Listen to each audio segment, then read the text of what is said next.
Here I am with Joan with Election Integrity Force. Yes. And you have a group in Michigan, is that correct? That's correct. Well, I'm excited to hear what you guys do up there. I say that, I kind of already know, but I kind of want you guys to know. What is it you guys do in Michigan? Oh my goodness, we have got so much going on. Some of it is actually specific to Election Integrity Force. Some of it is other organizations. But I tell you what, Michigan has absolutely exploded in the last couple of weeks with election integrity news. So I'll just try to give you like 30-second snippets exactly. to kind of run through a bunch yeah. of it, if that works. So, one of the things Election Integrity Force has been talking about for a long time is voter roll inflation. And what we saw happen in 2019 as Jocelyn Benson, the new Secretary of State, came into the organization is she joined an organization called ERIC, the Electronic Registration Information Center. And prior to her coming into the state, the voter rolls sort of bounced around record-wise, number of registration-wise, around the citizens of voting age population. It was a little bit above, it was a little bit below, but it was directionally kind of parallel that citizens of voting age population.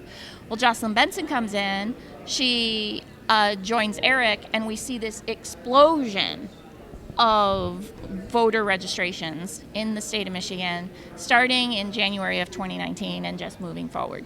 So we are now registered to around 108% of citizens of voting age population. So wait a minute. You've got 8% more people registered to vote in Michigan than are actually of voting age. That's correct. And so how can that be? We've got a lot of dead people on the rolls. We've got a lot of phantom registrations. The rolls just have not been maintained. And, it doesn't sound so bad, right? It's 108%. Well, that can't be so bad. Right. Well, Judicial Watch actually did a study back in 2020 and rated the state of Michigan, back in 2020 when we were only 105%, the second worst voter rolls in the nation. To put it into perspective, and now, was it second worst after this female that got elected? I always say female, but I forget the name. And I remember Jocelyn, yeah. So after Jocelyn got in office, was it after that you were nominated for second worst, or was it before that? It was during her term that Judicial Watch did a study. So it was. Yes, it was after she came into office, and they pulled the qualified voter files and the voter registration files for more than 30 states that participated in the study that they did. So pretty interesting. So we've had a voter roll problem.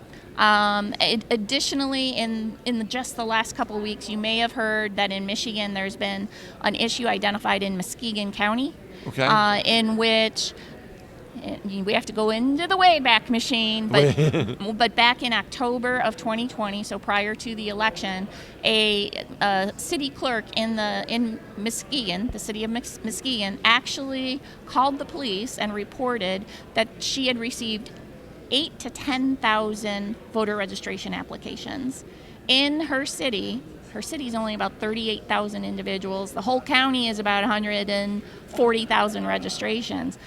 So she's receiving these 8,000 to 10,000 applications for registrations, and she's concerned that there's fraudulent applications involved. See, this is where, and I'll stop you for 1 second, where a lot of people are like, oh, there's no problem with the machines. Oh, there's no problem with the elections. Oh, there's no problem with, our elections are safe and secure. You're a conspiracy theorist for thinking there's anything wrong with our elections.